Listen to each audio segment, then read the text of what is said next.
Hi, I'm looking forward to getting together with you on Sunday and pray together and be steeped in the presence of Christ. Love and peace to you and your family, and especially to all of us, strength to undo the ways of oppression, especially the one of racism, because our God seeks for everyone to have life to the full. As eager as we are to return to normal, the coronavirus is keeping us all in check. It's clearly not over.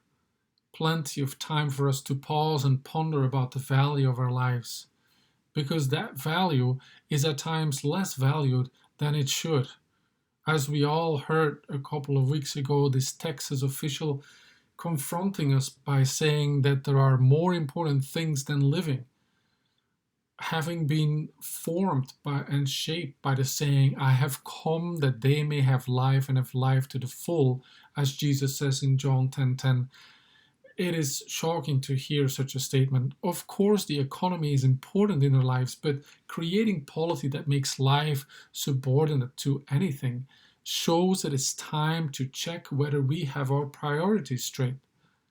Before we continue, though, it might be important, therefore, that we return to our roots, that we return to our basics, that we notice how this core of Christianity, the core of life, is being overlooked. Let us take time before we continue with anything else to see what this core is, the core to our way of life, that Christ is in us, that this continuing presence of God is in our hearts, present here to us as a constant source of endurance, hope, togetherness, attention, healing, embrace. I'm sure you can feel a sermon coming in this, but most importantly, while we don't have physical gathering or celebrating our communion,